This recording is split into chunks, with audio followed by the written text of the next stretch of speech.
ನಮಸ್ಕಾರ ಗೆಳೆಯರಿ, stock market Kannada ಚಾನಲ್ಗೆ ಸ್ವಾಗತ ಸುಸ್ವಾಗತ.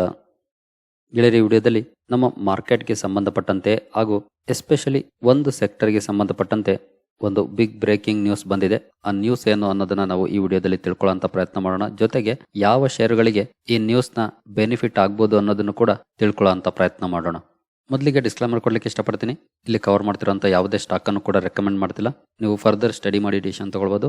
ಆಸ್ ಎ ಎಜುಕೇಶನಲ್ ಪರ್ಪಸ್ ನಾನು ಈ ವಿಡಿಯೋನ ನಿಮ್ಮ ಮುಂದೆ ತರ್ತಾ ಇದ್ದೀನಿ. ಕ್ಲಿಯರ್ ನ್ಯೂಸ್ ಯಾವುದಕ್ಕೆ ಸಂಬಂಧಪಟ್ಟದ್ದು ಅಂತ ನೋಡೋದಾದ್ರೆ ಅದು ಡಿಮ್ಯಾಟ್ ಅಕೌಂಟ್ಗಳಿಗೆ ಸಂಬಂಧಪಟ್ಟಂತ ನ್ಯೂಸ್. ಹೌದು, ಡಿಮ್ಯಾಟ್ ಅಕೌಂಟ್ಸ್ ರೆಕಾರ್ಡ್ ಲೆವೆಲ್ ಅನ್ನು ತಲುಪಿದೆ. ಜೊತೆಗೆ ಒಂದೇ ತಿಂಗಳಲ್ಲಿ ಭರ್ಜರಿ ಅಕೌಂಟ್ ಓಪನಿಂಗ್ಗಳು ಕೂಡ ಆಗಿದೆ. ಇದು ಯಾವ ಪ್ರಮಾಣದಲ್ಲಿ ಬೆಳೆದಿದೆ, ಹಾಗೆ ಯಾವ ಸ್ಟಾಕ್ ಗಳನ್ನ ನಾವು ಸ್ಟಡಿ ಮಾಡಿ ಈ ಸೆಕ್ಟರ್ಗೆ ಸಂಬಂಧಪಟ್ಟಂತೆ ಇನ್ವೆಸ್ಟ್ ಮಾಡಬೇಕು, ಅದನ್ನ ನಾವು ಈ ವಿಡಿಯೋದಲ್ಲಿ ತಿಳ್ಕೊಳ್ಳೋಣ. ಕ್ಲಿಯರ್ ನ್ಯೂಸ್ ನೋಡಬಹುದು. Demat account openings at record high, total accounts near 14 crore mark. ಇವತ್ತೇ ಬಂದಿರೋಂತ ನ್ಯೂಸ್ ನೋಡಬಹುದು. ಡೇಟ್ ಕೂಡ ಇವತ್ತು ಮಧ್ಯಾಹ್ನ ಬಂದಿರೋಂತ ನ್ಯೂಸ್ ಇದು. ಯೂಶುವಲಿ ಈ ರೀತಿ ದೊಡ್ಡ ಮಟ್ಟದಲ್ಲಿ ಅಕೌಂಟ್ ಓಪನಿಂಗ್ಸ್ ಯಾವಾಗ ಆಗುತ್ತೆ ಅಂತಂದ್ರೆ ಮಾರ್ಕೆಟ್ ಆಲ್ ಟೈಮ್ ಹೈ ಅಲ್ಲಿದ್ದಾಗ. ನಿಮ್ಗೆಲ್ರಿಗೂ ಗೊತ್ತಿದೆ, ಇನ್ ಕೇಸ್ ನಾವು ಮಾರ್ಕೆಟ್ ನ ಮ್ಯಾಕ್ಸಿಮಮ್ ಪರ್ಫಾರ್ಮೆನ್ಸ್ ಅನ್ನ ಓಪನ್ ಮಾಡಿದ್ರೆ ನೋಡಬಹುದು ಆಲ್ ಟೈಮ್ ಹೈ ಅಲ್ಲಿ ಟ್ರೇಡ್ ಆಗ್ತಿದೆ. ಜೊತೆಗೆ ಲಾಸ್ಟ್ 1 month ಪರ್ಫಾರ್ಮೆನ್ಸ್ ಅನ್ನ ನೋಡಿದ್ರೆ ನೋಡಬಹುದು 3.5% ಪಾಸಿಟಿವ್ ಇದೆ. ಜಸ್ಟ್ 1 month ಅಲ್ಲಿ ಇದು ಇಂಡೆಕ್ಸ್ ಲೆವೆಲ್ ಅಲ್ಲಿ ಇರುವಂತ ಪಾಸಿಟಿವ್ ಪರ್ಫಾರ್ಮೆನ್ಸ್. ಯಾವುದು ಒಂದು ಪರ್ಟಿಕ್ಯುಲರ್ ಸ್ಟಾಕ್ ಅಲ್ಲ. ಪರ್ಟಿಕ್ಯುಲರ್ ಸ್ಟಾಕ್ ಅಲ್ಲಿ ಒಂದೇ ದಿನ 3.5% ಬರ್ಬೋದು, ಆದ್ರೆ ಇಂಡೆಕ್ಸ್ ಲೆವೆಲ್ ಅಲ್ಲಿ ಒಂದು ತಿಂಗಳಲ್ಲಿ 3.5% ಇದೆ. ಹಾಗೆ 6 ತಿಂಗಳಲ್ಲಿ ನೋಡಬಹುದು 11.5% ಹತ್ರ ಇದೆ. ಯೂಶುವಲಿ ಈ ರೀತಿ ಪರ್ಫಾರ್ಮೆನ್ಸ್ ಕಂಡು ಬರುವಾಗ ಹೊಸ ಮೆಂಬರ್ಸ್ ಮಾರ್ಕೆಟ್ಗೆ ಎಂಟರ್ ಆಗ್ತಾರೆ. ಅದರಲ್ಲೂ ಈಗಂತೂ ತುಂಬಾನೇ ಜಾಸ್ತಿ ಇರುತ್ತೆ ಇದು. ಯಾಕೆಂತಂದ್ರೆ 5-10 ನಿಮಿಷದಲ್ಲಿ ನಾವು ಡಿಮ್ಯಾಟ್ ಅಕೌಂಟ್ ಓಪನ್ ಮಾಡ್ಬಿಡ್ಬೋದು ನಮ್ಮ ಕೈಲಿರುವಂತ ಮೊಬೈಲ್ ಅಲ್ಲೇ. ಇಷ್ಟು ಫಾಸ್ಟ್ ಆಗಿದೆ ಪ್ರೊಸೀಜರ್. ಈ ಹಿಂದೆ ಮ್ಯಾನ್ಯುಯಲ್ ಫಾರ್ಮ್ ಅನ್ನ ಸಬ್ಮಿಟ್ ಮಾಡಿ ಓಪನ್ ಮಾಡುವಾಗ ತುಂಬಾ ಕಡಿಮೆ ಜನ ಓಪನ್ ಮಾಡ್ತಿದ್ದರು, ಆಗ ಇನ್ವೆಸ್ಟ್ ಮಾಡ್ತಿದ್ದವರು ಕೂಡ ಕಡಿಮೆ. ಆದ್ರೆ ಈಗ ಆಗಿಲ್ಲ, ಪ್ರೊಸೀಜರ್ ತುಂಬಾ ಈಸಿ ಆಗಿದೆ. ಹಾಗಾಗಿ ತುಂಬಾ ಜನ ಮಾರ್ಕೆಟ್ಗೆ ಈಸಿಯಾಗಿ ಎಂಟರ್ ಆಗ್ಲಿಕ್ಕೆ ಕೂಡ ಸಾಧ್ಯ ಆಗ್ತಾ ಇದೆ. ಇದು ಆಕ್ಚುಲಿ ಒಳ್ಳೆ ನ್ಯೂಸ್ ಮಾರ್ಕೆಟ್ಗೆ. ನೀವು ಈಗಾಗಲೇ ಮಾರ್ಕೆಟ್ ಪರ್ಫಾರ್ಮೆನ್ಸ್ ಅನ್ನ ನೋಡಿದಿರಿ. FIS ಕಂಟಿನ್ಯೂಸ್ ಸೆಲ್ ಮಾಡಿದ್ರು ಕೂಡ ಮಾರ್ಕೆಟ್ ಕನ್ಸಾಲಿಡೇಷನ್ ಫೇಸ್ ಅಲ್ಲಿ ಇತ್ತು. ಡೌನ್ ಫಾಲ್ ಇರಲಿಲ್ಲ, ದೊಡ್ಡ ಮಟ್ಟದ ಡೌನ್ ಫಾಲ್ ಖಂಡಿತ ಬರಲಿಲ್ಲ. ಯಾಕೆಂತಂದ್ರೆ ಅದಕ್ಕೆ ಕಾರಣ ರಿಟೇಲ್ ಇನ್ವೆಸ್ಟರ್ಸ್ ಜೊತೆಗೆ ನಮ್ಮ ಡೊಮೆಸ್ಟಿಕ್ ಮ್ಯೂಚುವಲ್ ಫಂಡ್ಸ್. ಸೊ ಈಗ ಬನ್ನಿ ಮತ್ತೆ ನ್ಯೂಸ್ಗೆ ವಾಪಸ್ ಹೋಗೋಣ. ನೋಡಬಹುದು, as the domestic equity market keeps on making new peaks every other day, a similar surge in new demat accounts additions is also being seen. ನಾವೇನ್ ಹೇಳಿದ್ವಿ, ಮಾರ್ಕೆಟ್ ಆಲ್ ಟೈಮ್ ಹೈ ಅಲ್ಲಿದ್ದಾಗ ಜಾಸ್ತಿ ಪ್ರಮಾಣದ ಅಕೌಂಟ್ಸ್ ಓಪನ್ ಆಗುತ್ತೆ ಅಂತ. ಅದೇ ಮಾತು ಇಲ್ಲೂ ಕೂಡ ಇದೆ, ನೋಡಬಹುದು. ಹಾಗೆ ಡಿಸೆಂಬರ್ಲಿ ನೋಡಬಹುದು, the total new demat account openings touched a new high of 42 lakh, taking the number of total demat accounts to 13.93 crore. ಅಂದ್ರೆ ಈ ಡಿಸೆಂಬರ್ ಅಲ್ಲಿ 42 ಲಕ್ಷ ಡಿಮ್ಯಾಟ್ ಅಕೌಂಟ್ಸ್ ಓಪನ್ ಆಗಿದ್ದಾವೆ. ಅಂದ್ರೆ 42 ಲಕ್ಷ ಜನ ಹೊಸ ಎಂಟ್ರೆಂಟ್ಸ್ ಮಾರ್ಕೆಟ್ಗೆ ಬಂದಿದ್ದಾರೆ. ಟೋಟಲ್ ಡಿಮ್ಯಾಟ್ ಅಕೌಂಟ್ ಹೋಲ್ಡರ್ಸ್ ಈಗ 13.93 ಕೋಟಿಗೆ ಹೋಗಿದೆ. ಅಂದ್ರೆ ಅರೌಂಡ್ 14 ಕೋಟಿ ಅಂತಾನೆ ಅಂದ್ಕೊಳ್ಬಹುದು. ಅಂದ್ರೆ ನಮ್ಮ ಓವರ್ ಆಲ್ ಟೋಟಲ್ ಜನಸಂಖ್ಯೆಯಲ್ಲಿ ಜಸ್ಟ್ 10%. ಇನ್ನು ಎಷ್ಟು ದೊಡ್ಡ ಪ್ರಮಾಣದಲ್ಲಿ ಬೆಳೆಯುವಂತ ಅವಕಾಶ ಇದೆ ಅನ್ನೋದನ್ನ ನೀವು ಇದರಲ್ಲಿ ನೋಡಬಹುದು. 140 ಕೋಟಿ ಜನಸಂಖ್ಯೆ ಇರುವಂತಹ ದೇಶದಲ್ಲಿ 14 ಕೋಟಿ ಡಿಮ್ಯಾಟ್ ಅಕೌಂಟ್ಸ್, ಜಸ್ಟ್ 10% ಮಾತ್ರ ಥ್ರೂ ಸ್ಟಾಕ್ಸ್ ಇನ್ವೆಸ್ಟ್ ಮಾಡ್ತಿದ್ದಾರೆ. ಇನ್ನು ಒಂದಷ್ಟು ಜನ ಮ್ಯೂಚುವಲ್ ಫಂಡ್ ಗಳಲ್ಲಿ ಇನ್ವೆಸ್ಟ್ ಮಾಡ್ತಿದ್ದಾರೆ. ಕಳೆದ ನವೆಂಬರ್ ಅಲ್ಲಿ ಈ ನಂಬರ್ಸ್ 28 ಲಕ್ಷ ಇತ್ತು. ಆಗ್ಲೂ ಕೂಡ ನಾನು ಒಂದು ಇದೇ ರೀತಿ ನ್ಯೂಸ್ ಅನ್ನ ಕವರ್ ಮಾಡಿದ್ದೆ. ಸೊ ತುಂಬಾ ಜನ ಇನ್ವೆಸ್ಟ್ ಮಾಡಿದಿರಿ. ಈ ವಿಡಿಯೋ ನೋಡ್ತಿರೋರು ಕೂಡ ಇರಬಹುದು. ನಾನು ನಿಮ್ಗೆ ಕೆಲವು ಪಾಯಿಂಟ್ ಗಳನ್ನ ಹೇಳ್ತೀನಿ, ಇನ್ ಕೇಸ್ ಹೊಸೊಬ್ರು ಇದ್ರೆ. ಈಗ ಮಾರ್ಕೆಟ್ ಆಲ್ ಟೈಮ್ ಹೈ ಅಲ್ಲಿದೆ. ಮುಂದೆ ಎಲ್ಲೋ ಒಂದ್ ಕಡೆ 5%, 10%, 15% ಬೀಳ್ಬಹುದು. ನೀವು ಭಯ ಪಡುವಂತ ಅವಶ್ಯಕತೆ ಖಂಡಿತ ಇಲ್ಲ. ಯಾಕೆಂದ್ರೆ ಮಾರ್ಕೆಟ್ ಮ್ಯಾಕ್ಸಿಮಮ್ ಪರ್ಫಾರ್ಮೆನ್ಸ್ ಅನ್ನ ನೋಡಿ, ಎಲ್ಲ ಅಪ್ಸ್ ಅಂಡ್ ಡೌನ್ಸ್ ಅನ್ನ ನೋಡಿ ಕೂಡ ಮಾರ್ಕೆಟ್ ಮೇಲೇನೆ ಹೋಗ್ತಿದೆ. ಅಂದ್ರೆ ಮುಂದೆ ಕೂಡ ಅಷ್ಟೇ ಅಪ್ಸ್ ಅಂಡ್ ಡೌನ್ಸ್ ಇದ್ದೇ ಇರುತ್ತೆ, ಆದ್ರೆ ಮಾರ್ಕೆಟ್ ಹೋಗೋದ್ ಮೇಲೇನೆ. ಈ ವಿಷಯನ ತಿಳ್ಕೊಂಡ್ಬಿಡಿ. 5%, 10% ಬಿತ್ತು ಅಂತ ಎಕ್ಸಿಟ್ ಆಗಕ್ ಹೋಗ್ಬೇಡಿ. ಹಾಗೆ 2 ವಿಷಯ ಜ್ಞಾಪಕದಲ್ಲಿಟ್ಕೊಂಡು ಇದನ್ನ ಫಾಲೋ ಮಾಡಿ ಕೂಡ.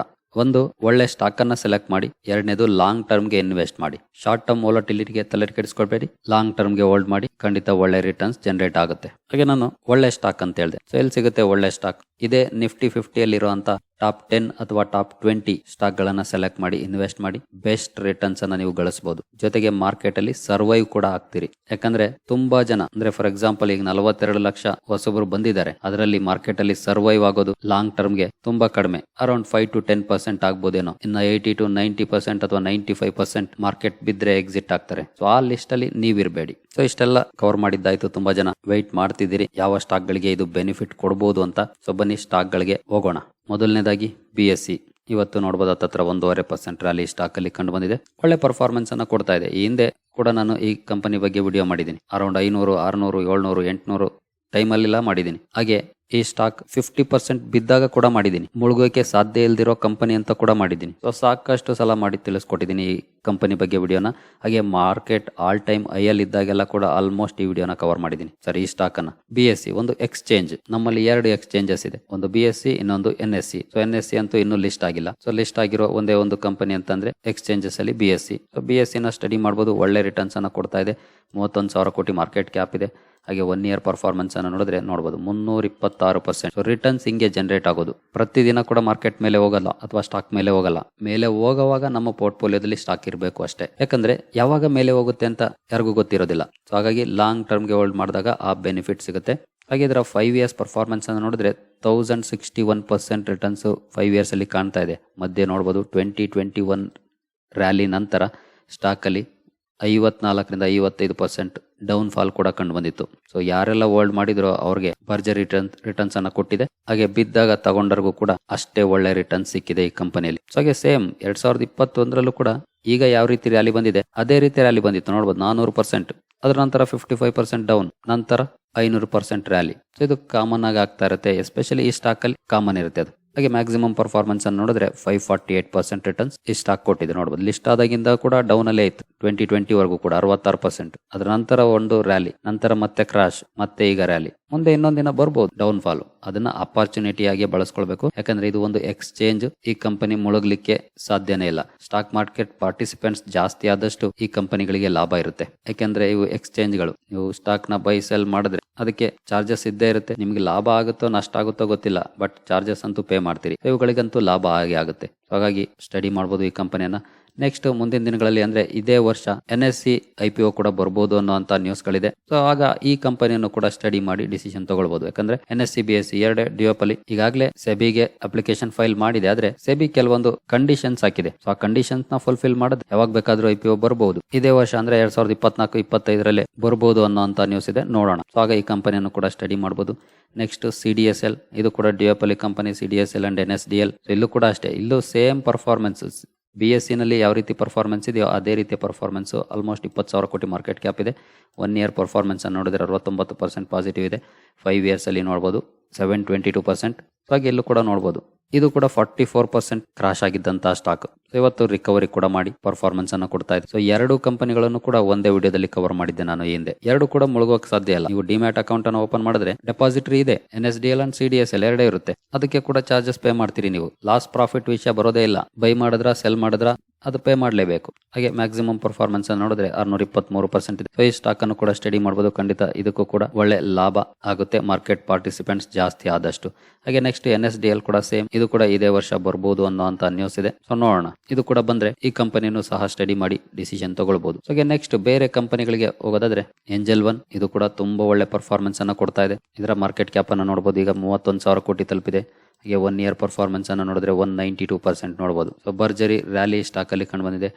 5 ಇಯರ್ಸ್ ಅಲ್ಲಿ 200%. 5 ಇಯರ್ಸ್ ಇನ್ನೂ ಕಂಪ್ಲೀಟ್ ಆಗಿಲ್ಲ. 2021 ನವೆಂಬರ್ ಅಲ್ಲಿ ಲಿಸ್ಟ್ ಆದಂತಹ ಕಂಪನಿ. ಜಸ್ಟ್ 2 ಇಯರ್ಸ್ ಆಗಿದೆ ಅಷ್ಟೇ. ಸೊ 2 ಇಯರ್ಸ್ ಅಲ್ಲಿ ಟ್ರಿಪಲ್ ಆಗಿದೆ ಇದರಲ್ಲಿ ಇನ್ವೆಸ್ಟ್ ಮಾಡಿದ್ದು ಅಮೌಂಟ್. ಸೊ ಇದಕ್ಕಿಂತ ರಿಟರ್ನ್ಸ್ ಬೇಕಾ? ಸೊ ಇವನ್ 1 ಇಯರ್ ಅಲ್ಲಿ ಇನ್ವೆಸ್ಟ್ ಮಾಡಿದವರು ಟ್ರಿಪಲ್ ಆಗಿದೆ. ಸೊ ಈ ಸ್ಟಾಕ್ ಅನ್ನು ಕೂಡ ಸ್ಟಡಿ ಮಾಡಬಹುದು. ತುಂಬಾ ಒಳ್ಳೆ ಪರ್ಫಾರ್ಮೆನ್ಸ್ ಅನ್ನು ಕೊಡ್ತಾ ಇದೆ. ಕ್ಲೈಂಟ್ ಬೇಸ್ ಇಂಪ್ರೂವ್ ಆಗ್ತಾ ಇದೆ. ಕ್ಲೈಂಟ್ ಬೇಸ್ ಇಂಪ್ರೂವ್ ಆದಷ್ಟು ಕಂಪನಿಗಳಿಗೆ ಲಾಭ ಜಾಸ್ತಿ. ಯಾಕೆಂದ್ರೆ ಪಾರ್ಟಿಸಿಪೆಂಟ್ಸ್ ಜಾಸ್ತಿ. ನೀವು ಬೈ ಸೆಲ್ ಮಾಡಿದಷ್ಟು ಲಾಭ ಜಾಸ್ತಿ. ಸೊ ನಿಮ್ಗೆ ಲಾಭ ಆಯ್ತಾ ನಷ್ಟ ಆಯ್ತಾ ಅದು ಈ ಕಂಪನಿಗಳಿಗೆ ಮ್ಯಾಟರ್ ಆಗೋದಿಲ್ಲ. ನೀವು ಸೆಲ್ ಮಾಡಿದ್ರ ಅದಕ್ಕೆ ಚಾರ್ಜಸ್ ಪೇ ಮಾಡ್ತೀರಿ, ಅದನ್ನ ತಗೊಳುತ್ತೆ ಕಂಪನಿ. ಅದು ಲಾಸ್ ಅಲ್ಲಾದ್ರೂ ಆಗ್ಬೋದು, ಪ್ರಾಫಿಟ್ ಅಲ್ಲಾದ್ರೂ ಆಗ್ಬೋದು. ಸೊ ತುಂಬಾ ಒಳ್ಳೆ ಪರ್ಫಾರ್ಮೆನ್ಸ್ ಅನ್ನ ಕೊಡ್ತಾ ಇರೋಂಥ ಕಂಪನಿ, ಸ್ಟಡಿ ಮಾಡಬಹುದು.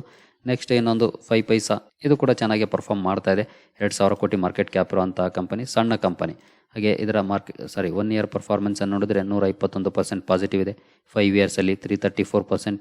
ಹಾಗೆ ಮ್ಯಾಕ್ಸಿಮಮ್ ಪರ್ಫಾರ್ಮೆನ್ಸ್ ನೋಡಬಹುದು. 2017ರಿಂದ ಇರುವಂತಹ ಕಂಪನಿ ಇಲ್ಲಿವರೆಗೂ ಒಳ್ಳೆ ಪರ್ಫಾರ್ಮೆನ್ಸ್ ಅನ್ನೇ ಕೊಟ್ಟಿದೆ. ಸ್ವಲ್ಪ ವಾಲಟೈಲ್ ಪರ್ಫಾರ್ಮೆನ್ಸ್, ಸ್ಟಿಲ್ ಪಾಸಿಟಿವ್ ಇದೆ ಕಂಪನಿ ಕೂಡ. ಸೊ ಇದನ್ನು ಕೂಡ ಸ್ಟಡಿ ಮಾಡಬಹುದು. ಇತ್ತೀಚಿನ ಕ್ವಾರ್ಟರ್ಲಿ ರಿಸಲ್ಟ್ಸ್ ಅನ್ನು ಕೂಡ ನಾನು ಕವರ್ ಮಾಡಿದ್ದೆ. ತುಂಬಾ ಸ್ಟ್ರಾಂಗ್ ರಿಸಲ್ಟ್ ಅನ್ನು ಕೂಡ ಕಂಪನಿ ಅನೌನ್ಸ್ ಮಾಡ್ತಾ ಇದೆ. ಜೊತೆಗೆ ಎಲ್ಲ ಕಂಪನಿಗಳು ಕೂಡ ಈಗಿನ್ನೇನು Q3 ರಿಸಲ್ಟ್ ಅನ್ನು ಅನೌನ್ಸ್ ಮಾಡ್ತವೆ. ಸೊ ರಿಸಲ್ಟ್ ಅನ್ನು ನೋಡಿ ಕೂಡ ನೀವು ಡಿಸಿಷನ್ ತಗೊಳ್ಬಹುದು. 5 ಪೈಸಾ ಅಂಡ್ Angel One ತುಂಬಾನೇ ಸ್ಟ್ರಾಂಗ್ ಇರುವಂತ ರಿಸಲ್ಟ್ಸ್ ಅನ್ನ ಲಾಸ್ಟ್ 3-4 ಕ್ವಾರ್ಟರ್ ಇಂದ ಕೂಡ ರೆಗ್ಯುಲರ್ ಆಗಿ ಮಾಡ್ತಿದ್ದಾವೆ. ಸೊ ಈ ಕಂಪನಿಯನ್ನ ಸ್ಟಡಿ ಮಾಡಬಹುದು. ನೆಕ್ಸ್ಟ್ ಇನ್ನೊಂದು ಶೇರ್ ಇಂಡಿಯಾ ಸೆಕ್ಯೂರಿಟೀಸ್, ಇದ್ರ ಬಗ್ಗೆ ಕೂಡ ನಾನು ಈ ಹಿಂದೆ ಕವರ್ ಮಾಡಿದ್ದೀನಿ.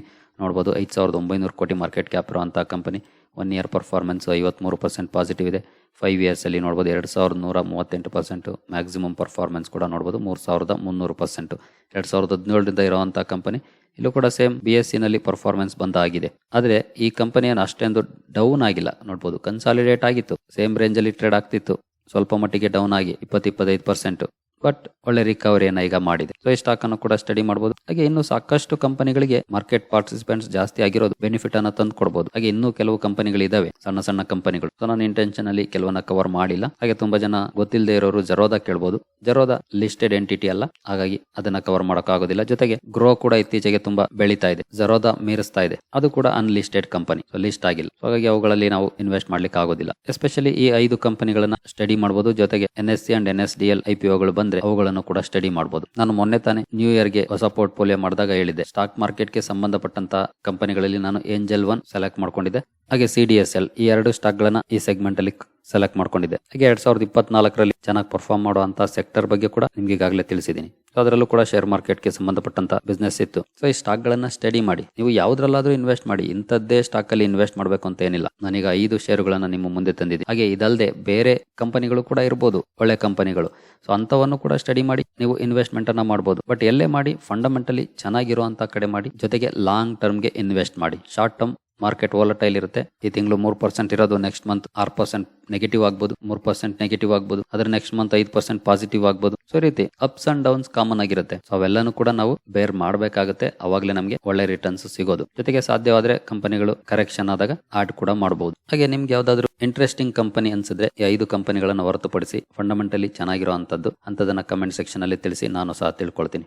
ಸರಿ ಗೆಳೆಯರಿ, ಒಳ್ಳೆ ಸ್ಟಾಕ್ ಅಲ್ಲಿ ಇನ್ವೆಸ್ಟ್ ಮಾಡಿ, ಲಾಂಗ್ ಟರ್ಮ್ ಗೆ ಇನ್ವೆಸ್ಟ್ ಮಾಡಿ, ಒಳ್ಳೆ ರಿಟರ್ನ್ಸ್ ಸಿಗುತ್ತೆ. ಬಿಗಿನರ್ಸ್ ಇದ್ರೆ ಇತ್ತೀಚೆಗೆ ಮಾರ್ಕೆಟ್ ಎಂಟರ್ ಆದವರು ಕಮೆಂಟ್ ಸೆಕ್ಷನ್ ಅಲ್ಲಿ ತಿಳಿಸಿ, ನನಗೂ ಸಹ ಗೊತ್ತಾಗುತ್ತೆ ಎಷ್ಟು ಜನ ಹೊಸೊಬ್ರು ಇದ್ದೀರಿ ಅಂತ. ನೀವು ನ್ಯೂ ಅಂತ ಟೈಪ್ ಮಾಡಿ ಕಾಮೆಂಟ್ ಅಲ್ಲಿ, ನನಗೆ ಅರ್ಥ ಆಗುತ್ತೆ. ಸರಿ ಗೆಳೆಯರಿ, ಈ ವಿಡಿಯೋ ನಿಮಗೆ ಇಷ್ಟ ಆಗಿದೆ ಅಂದ್ಕೊಳ್ತೀನಿ. ಮುಂದಿನ ವಿಡಿಯೋದಲ್ಲಿ ಸಿಗೋಣ. ಅಲ್ಲಿವರೆಗೂ ಜೈ ಹಿಂದ್, ಜೈ ಕರ್ನಾಟಕ.